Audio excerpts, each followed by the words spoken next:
Well, good morning, everyone. Today, we'd be remiss if we did not make some remarks about the extraordinary historic moment, or many moments, that happened yesterday in Israel. The world's eyes are still fixed on Israel, where President Trump is welcoming home now the last of the hostages who've endured 2 years in Hamas captivity. I thought it was remarkable. I saw a video last night of one of the released hostages who made the point that as soon as the election was held in November in the United States, Hamas began to treat him and his fellow hostages much better. They fed them better, they respected them more, they changed the tone of how they treated them, they no longer spit upon them, as he said in his own words. Elections have consequences, and he said or implied that the Hamas was counting on Kamala Harris to win and not President Donald J. Trump. But thankfully for the whole world, that didn't happen. And this is an historic moment. It deserves enormous credit and recognition on the world stage. It's truly, truly historic. For generations, we have aspired to peace in the Middle East, everyone around the world, and now President Trump has delivered it. I'm going to make an announcement today. It's the announcement in the U.S. that was made in the Knesset yesterday. I'm proud to tell you that together with my friend Speaker Ohana of the Israeli Knesset, the equivalent of our Congress, we're going to embark upon a project together to rally speakers and presidents of parliaments around the world so that we will jointly nominate President Donald J. Trump for next year's Nobel Peace Prize. No one has ever deserved that prize more, and that is an objective fact. As Speaker Ohana said before the Knesset yesterday, quote, "Whoever saves one life, it is though he has saved an entire world." That's what some of the rabbis there would say, some of the sages he noted would say. It's an indisputable fact that no president has undertaken the work of saving lives and pursuing peace with such determination and with such remarkable success as President Trump. And under his leadership, we are witnessing the dawn of a new golden age, not just for America, but for the entire free world. The world is changed by these actions and strong leadership. American strength is good for free people around the world, as we say always, and peace through strength is maintained. There will be more to share on this in the weeks ahead, but today marks the start of this effort that we'll embark upon together, this joint parliamentary project, and I'm honored to do it alongside our ally and my counterpart in Israel in leading that effort. Welcome to day 14 of the Democrat government shutdown. It's 2 weeks of Democrats in Congress inflicting untold pain on the American people for nothing other than pure politics, as we've explained at this podium every day of the shutdown. Today, Senate Democrats will have their 8th chance to end this mess by passing our clean, nonpartisan continuing resolution, the government funding bill that would end all of this immediately. Over 3 weeks ago, the House passed that bill, and you all know the details of it. It is completely clean. There are no policy changes, no partisan riders, no gimmicks or tricks at all.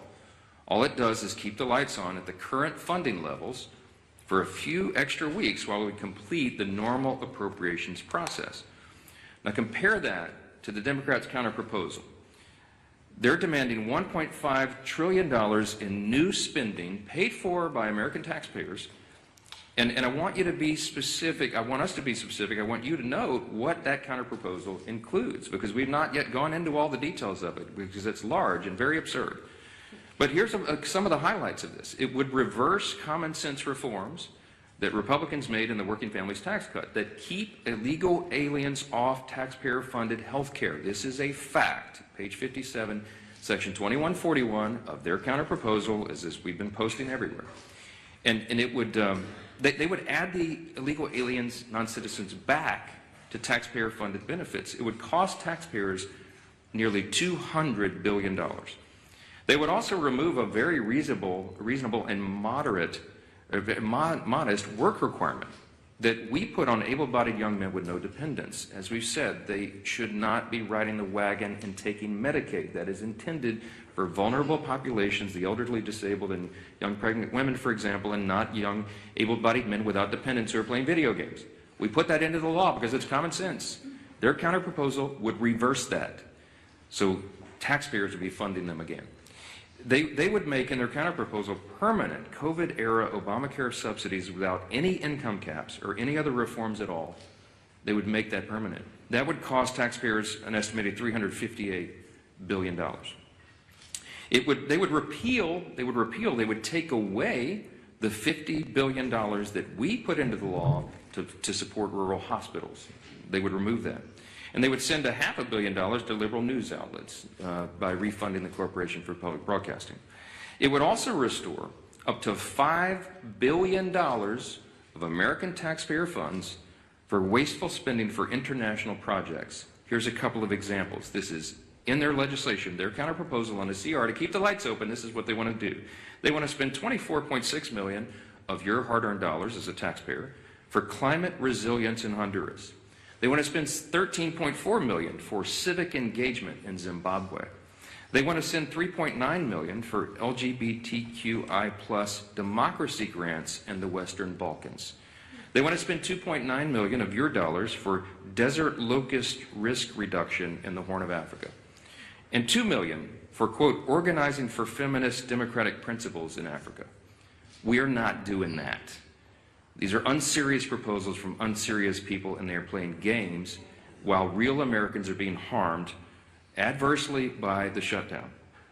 Yesterday, I read you an excerpt from President Obama's speech during the 2013 shutdown when he advocated for a clean CR to reopen the government and resume negotiations. It sounded very familiar. Democrats cheered him on back then, including Chuck Schumer. He himself said some Republicans' refusal to support a clean CR back then was, quote, the politics of idiocy. Take him at his word. So yesterday we decided to do a little count of the number of times that Chuck Schumer has supported continuing resolutions just since he became the leader of the Democrats in the Senate in 2017. That number came out to 29 out of 30 continuing resolutions. That's how many times he wholeheartedly, enthusiastically supported CRs enacted into law. That's a 97% support rate. What's changed? Well, this time his job is on the line. And we've explained this very clearly because everybody can see the obvious political motivation here behind his decision to shut the government down right now. He helped us avert a shutdown in March by doing the right thing and supporting virtually the identically same continuing CR that we're offering today. And his radical base went crazy, and they haven't forgiven him for it. That's why Chuck Schumer is opposed to it today. That's what changed. It's very obvious. This government shutdown is plainly and simply an exercise in image rehabilitation. This is an attempt at image rehabilitation for Chuck Schumer. So selfishly, completely about himself, he is shutting the government down to hurt other people. He needs to show a fight against President Trump so he can keep his left base happy through the next election cycle. How do we know that? Well, his record shows the obvious truth about it. Again, look at the numbers. Chuck Schumer supported CRs to help avert a government shutdown 29 out of 30 times as leader of his party. And he emphatically supported every single CR enacted into law since 2017, except for one. And of course, you won't have to do much research to figure out who was in the White House during that time. If you said Donald Trump, you'd be right. And it doesn't take a genius to see that's exactly the same reason why he's doing causing these antics today. So what you'll also notice about the CRs is that they've become routine. It's the routine thing to do around here. It's Washington's bad habit. And a CR was meant to be a temporary measure, is meant and designed to just keep the government open and funded for the people while Congress finishes its work on a final budget. And that's not happened in a long time. CRs have become too common. It's the status quo. It's not the way the founders intended for this process to work. The appropriations process was envisioned to be an exercise in good stewardship. They wanted the members of Congress to have open, transparent, bipartisan, line-by-line debate so that we could spend the people's money wisely. And that's precisely what Republicans are so eager to return to and what we have achieved. We are pushing that boulder uphill, as I've said, and for the first time since 2019, both chambers, House and Senate, have made real progress towards that stewardship goal. But we just need a little more time to finish it. That's the only thing the House-passed CR does. It's a clean, short-term, nonpartisan continuance of funding so that that process can work out. Now, you've all heard Chuck Schumer demand that Republicans have to come to the negotiating table. Well before, this is an important answer to some of the questions that I anticipate you'll ask later because it comes up in every press conference. Why won't you negotiate? Here's the point. We were already doing that. Before the Democrats recklessly shut down the government for their own political purposes, Republicans and Democrats were already engaged in responsible, open, bipartisan processes to find answers to these problems. And what Chuck Schumer means when he says that he wants us to negotiate is that he is demanding, and he said it publicly, I can't believe he says the quiet parts out loud sometimes, but he wants a backroom deal. He wants a backroom deal that the American people will never see. He literally has said, we need the top 4 leaders to go into a room and work this out. Why does Chuck Schumer say that? Because that's how he's operated for decades. He's been in Congress since 1980. I was 9 years old in the 3rd grade when Chuck Schumer got here, okay? He is the broken status quo. We are trying to break the status quo so government works better for the people. And Chuck Schumer is resistant to that because he can't even imagine the way the founders intended for this to work. He doesn't want this open, everybody involved, all members, bottom-up process. He wants 4 people to go in a back room and just make this deal and hoist it down upon everybody else. I'm not participating in that. Chuck Schumer doesn't like that. He doesn't like that we're trying to get Washington to work again because he doesn't know how to operate in that kind of system. And we're certainly not going to allow the American people to be taken hostage for his political gain. I'm going to hand it off first here to the indomitable Dr. Virginia Fox. She is the chairwoman of our House Rules Committee. We call her the Iron Lady of the House. I know she has a lot to say about Democrats' obstruction. She's going to lay out some of the indisputable facts of this government shutdown. Dr. Fox? Thank you, Mr. Speaker. Thanks for your continued work in calling attention to the facts. You remain consistent and concise in explaining to the American people that the Democrats have shut down the government. And thank you to the members of our leadership team and members of the entire conference who've been equally as vocal and engaged. I've listened to the arguments that Democrats have been making since they shut down the government, and I cannot help but shake my head in utter disgust every time. They continue to lie like a rug.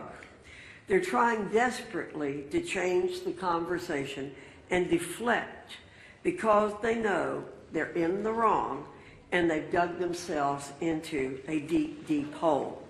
We've now entered day 14 of their government shutdown, and as the days go on, more Americans are feeling the pain.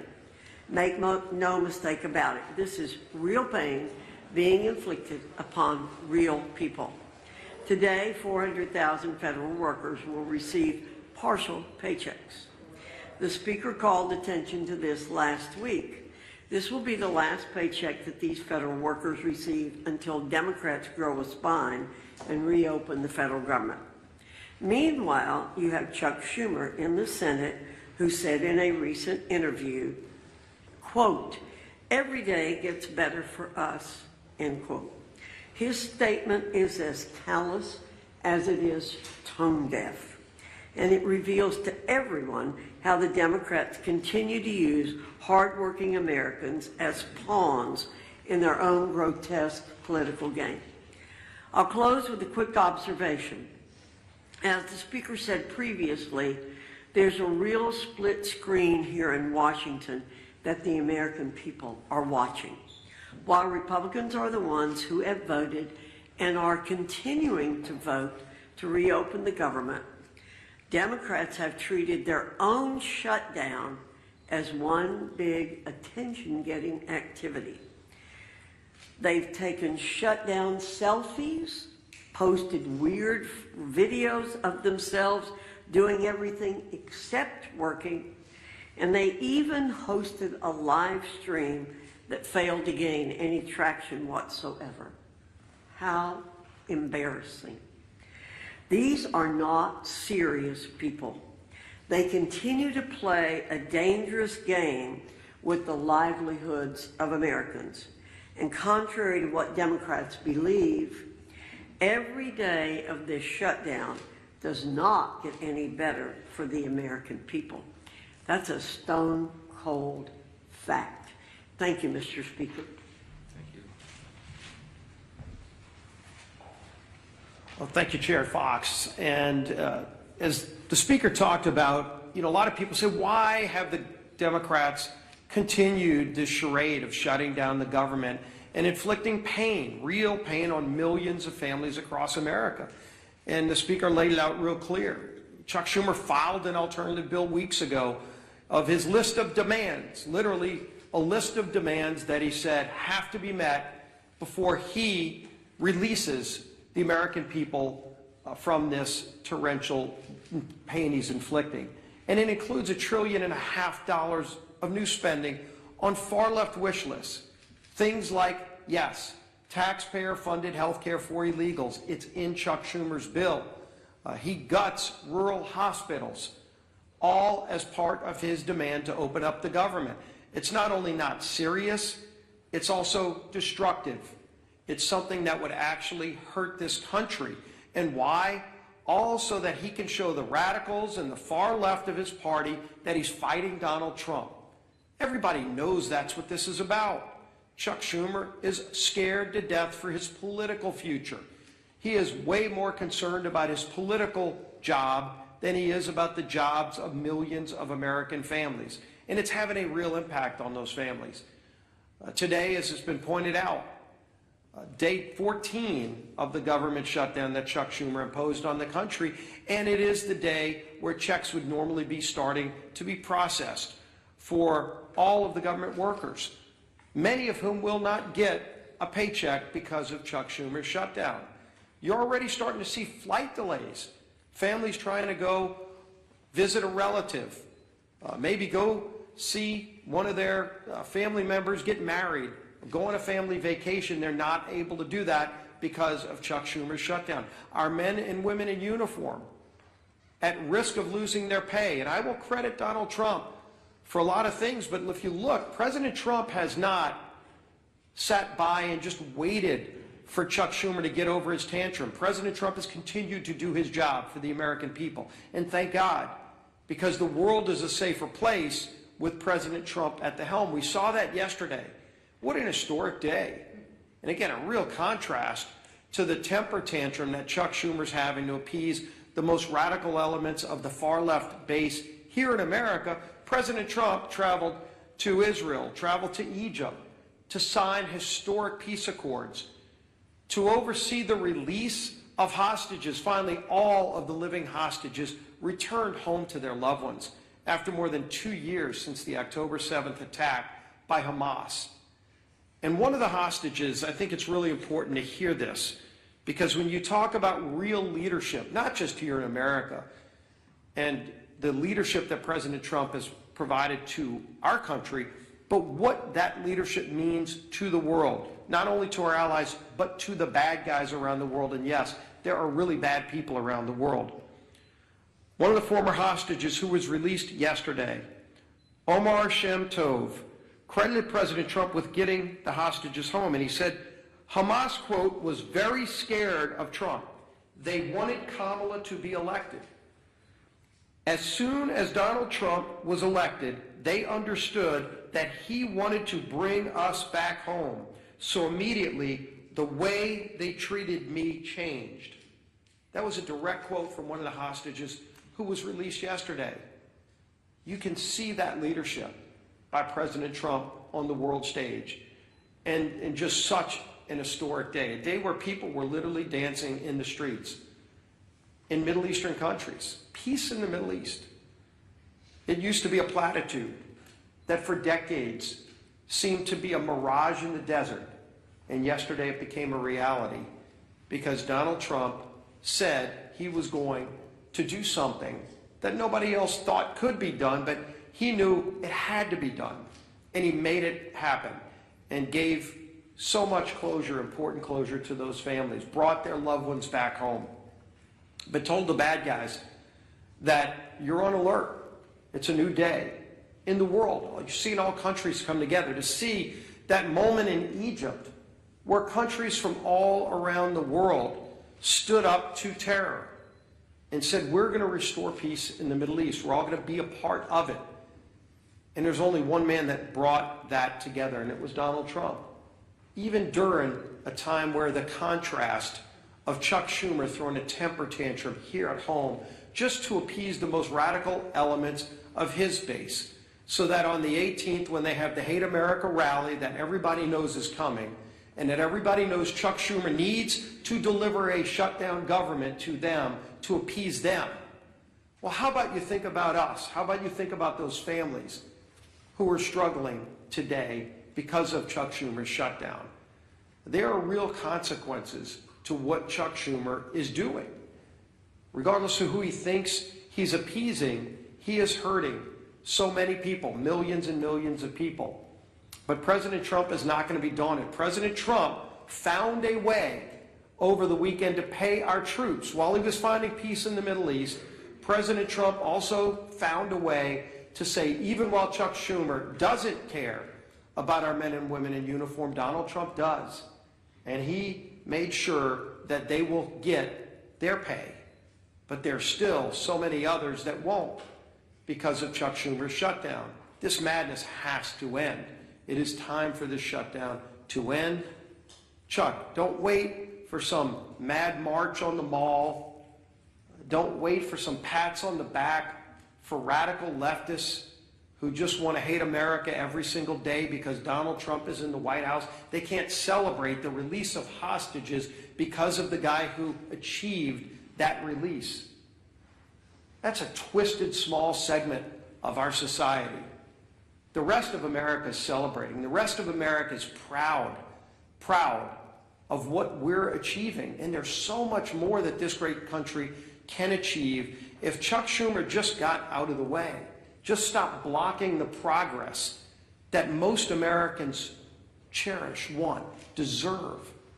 Our country deserves a whole lot better than what we're getting from the failed leadership. And as Speaker Johnson said, maybe it's because Chuck Schumer's been around too long and wants to hold on to the old way of doing things, the failed way of doing things, that he won't let it go. He won't allow a new, more transparent process for running the United States government. That you're seeing this leadership team, this president, delivering every single day. Chuck Schumer wants to hold on to the past, but the future is calling, and we're going to deliver. With that, let's bring up our whip.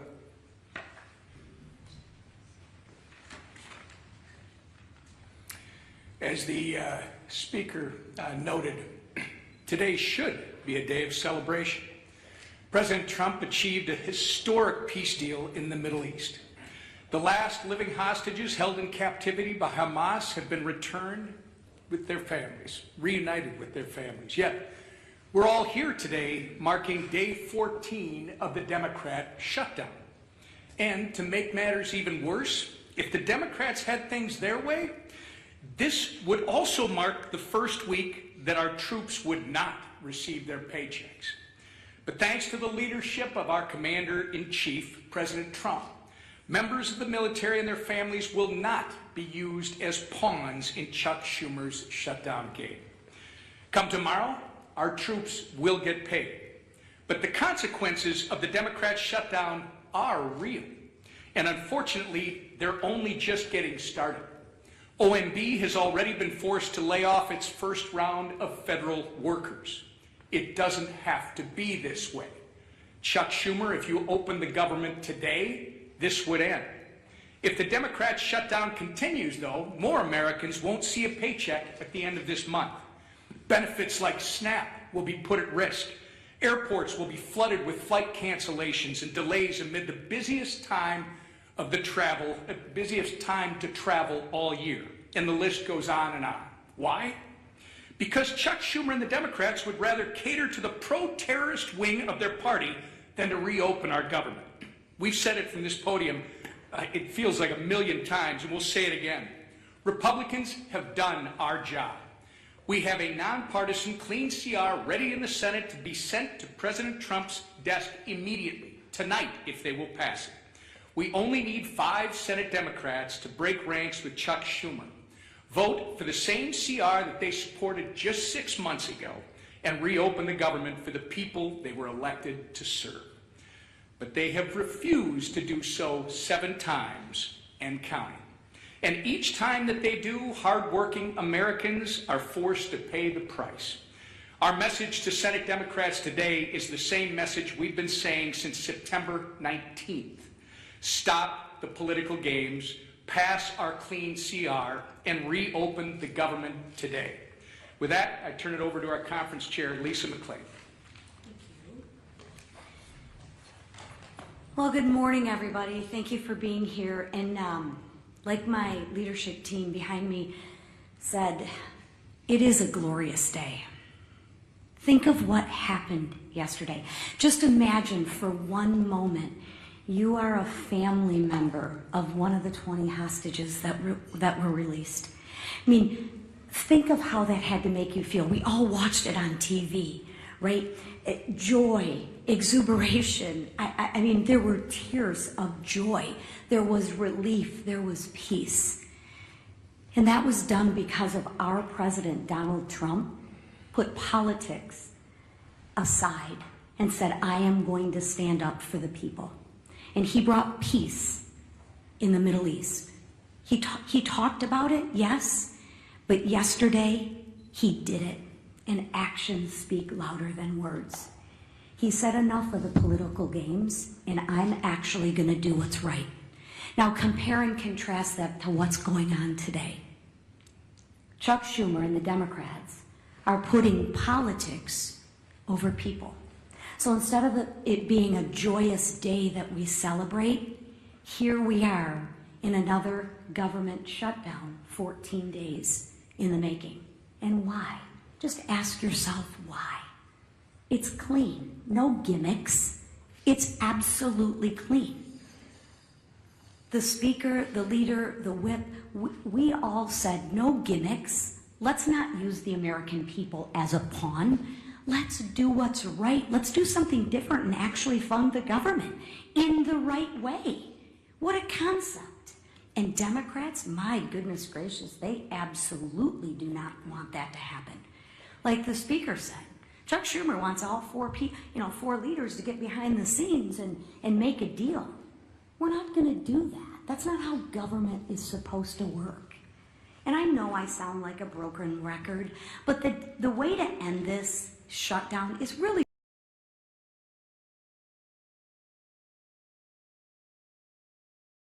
the Republicans voted to keep the government open. Call your Democratic senators. They're voting to keep it shut, not us.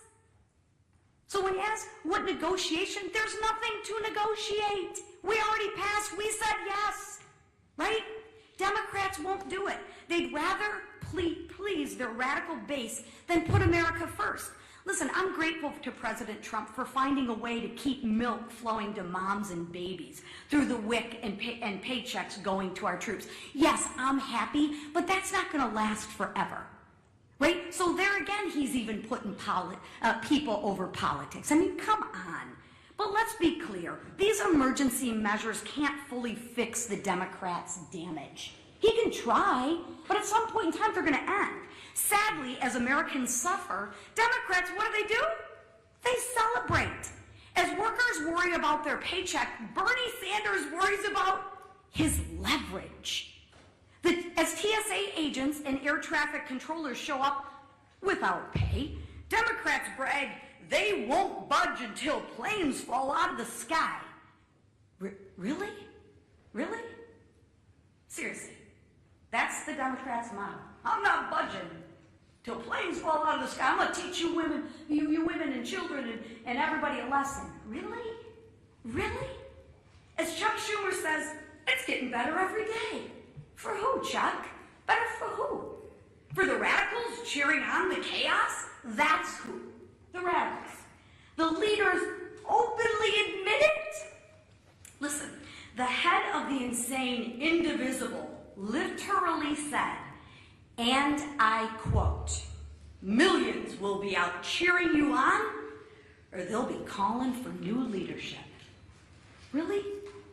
I thought they were supposed to lead for the American people. Democrats, I ask you to stop listening to people who are cheering on this mayhem. Just stop all the political games and pass the House bill. Free the American people from being held hostage by your radical base. Thank you, Madam Chair. Yeah, my name. you've been doing this every single day, coming up here trying to pressure Senate Democrats. They've been not budging. They blocked this bill time and time again. So at what point, for the good of the country, do you need to change your strategy to try to negotiate a deal with Democrats? It's a great question. Manu asks, why don't I change my strategy? I don't have any strategy, Manu. I'm doing the right thing, the clearly obvious thing, the traditional thing. That's exactly what Chuck Schumer voted for in March this year and gave impassioned speeches was the right and only thing. I don't have anything to negotiate. I'll say this again to everyone here. We did not load up the temporary funding bill with any Republican priorities or partisan priorities at all. I don't have anything that I can take off of that document to make it more palatable for them. So all I am able to do is come to this microphone every day, look right into the camera and plead with the American people, as Chairwoman McClain said, to call your Senate Democrats and ask them to do the right thing. We're not playing games. They're playing a game. We're not. The strategy is to do the right and obvious thing and keep the government moving for the people. Well, why not move closer to their position? Their position is this, Manu. Their position is they want to spend $1.5 trillion in your tax dollars to fund nonsense overseas. They want to give $200 billion to illegal aliens. We are not going to do that. We're not going to do it. The American people don't want us to do it. And they're using this for partisan political purposes to give themselves cover. They don't want the Marxists to kick. Chuck Schumer doesn't want to get a Marxist candidate challenge, AOC or someone else. Mamdani is probably going to be sadly, shockingly, the mayor of New York City. Marxism is on the rise in Hey, this is not your father's Democratic Party, everybody, okay? They're turning into communists, openly. And so Chuck Schumer does not fashion himself as a communist just yet. So he's got to show a fight to these people. That's what this is about. I'm not playing his game, Manu. I cannot go in and say, oh, gee, Chuck, what can I offer you?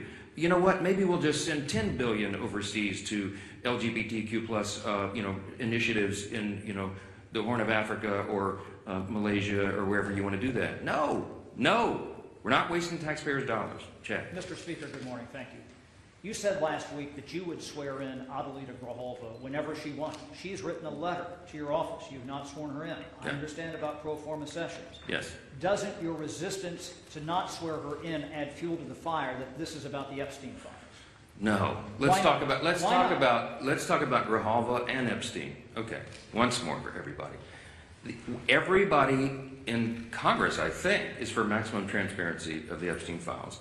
That is underway right now. Let me point out before I go forward further, all of the files were in the possession of the Biden-Harris Department of Justice for 4 years. Every single thing that we're talking about right now was in their sole possession. They could have released it. They could have done anything. Ro Khanna, all the Democrats who are jumping up and down making noise about this, didn't say a peep about it for 4 years. I don't know why, but this is another partisan manufactured thing. Is it a serious problem? Yes. I've sat with the victims. Some of the ladies who bravely have come forward and talked about the horrors that they sustained because of traffickers on Epstein Island and all the things he was involved in. Everybody involved in that should have the full weight of justice descend upon their head. And we're all for that. We want every single person who had anything to do with that to be exposed. But there's as many as 1,000 victims estimated. That's what the victims said. There may be 1,000 women who were made to suffer these unspeakable harms because of this. Many of them were underage at the time. They have not all chosen to come forward like some of these other brave women have for obvious reasons. And we have to make sure that when the files are released, their names are redacted so they don't suffer further harm. We have a duty and a responsibility. You can't just wave a wand and just, open the floodgates. You have to make sure that the victims don't suffer additional harms. That's all we've said. Let's make sure it's done the right way. That's underway, by the way. The House Oversight Committee asked the Democrats and Republicans on that committee who are working on that vigorously.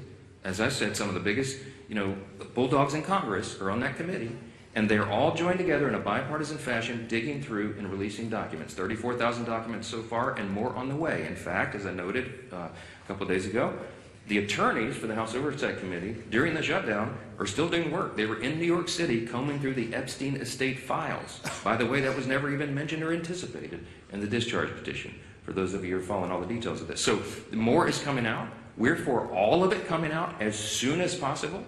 The only thing we want to make sure of is that the innocent victims are protected, and I think we have a responsibility to do that. With regard to Grijalva, our dear friend from Louisiana, Julia Letlow, won a special election back in 2021. It was in March, as I remember. Speaker Pelosi took 25 days to administer the oath of office to her. Now, no Democrats, jumped up and down and screamed about that, nor do I recall any Republicans, because everybody understood this is the process of the House. You do it as soon as you're able to do it. Ms. Grijalva won her election, and credit to her. She's going to fill her father's seat. I congratulate her. We're happy for her to serve. I'm going to be happy to administer the oath to her, as I am to every member who wins who is duly elected to this body. It's a great honor. But she won her election after the House was out of session. So we've not had a full session. She deserves to have all the pomp and circumstance that everybody else does. She deserves to have a full House of members and go down and do the speech and have her family and friends in the balcony.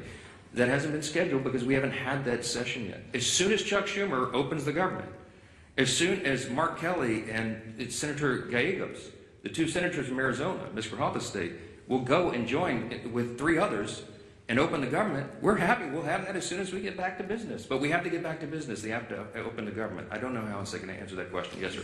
Ahead of some of the planned protest activity this weekend, and in light of some of the images we've seen out of Chicago of federal agents shooting faith leaders with pepper balls and arresting journalists, where's the limit for you on what's acceptable conduct for federal law enforcement, and when is it incumbent on Congress to step up and demand oversight? To demand oversight on federal law enforcement? Well, I've not seen them cross the line yet, and that we have committees of jurisdiction who have that responsibility, but it's not risen to that level. What I've seen is the abuse of law enforcement by radical leftist activists. Most recently, the most threatening thing I've seen yet was the naked bicyclers in Portland who were protesting ICE down there. I mean, it's getting really ugly. They have attacked, physically assaulted officers. People have been arrested, okay? This is serious business. And ICE and the valiant, brave, patriotic Americans who step up to serve in these dangerous law enforcement positions deserve our respect and our support. And any elected member of this body should be vocally supporting law enforcement. You're supposed to be on the side of the good, not the crazy radicals. Look, I was a First Amendment lawyer. I understand. I was a religious liberty defense lawyer. I understand free speech. We vigorously protect the right to free speech, but you cannot assault law enforcement officers. And there is a line that has to be maintained. It's not risen to the level of Congress yet, but we're watching that closely. And the Republican Party stands for law enforcement. That's what we're going to be. Yes, sir. Yes, sir. What would you say to those who question the legality of the administration repurposing some of those funds to pay military members? Look, my understanding of this is they have every right to move the funds around, duly appropriated dollars from Congress to the Department of Defense. There were some R&D accounts that had not been spent, and that's my understanding is that's the money that's being used to pay the troops right now.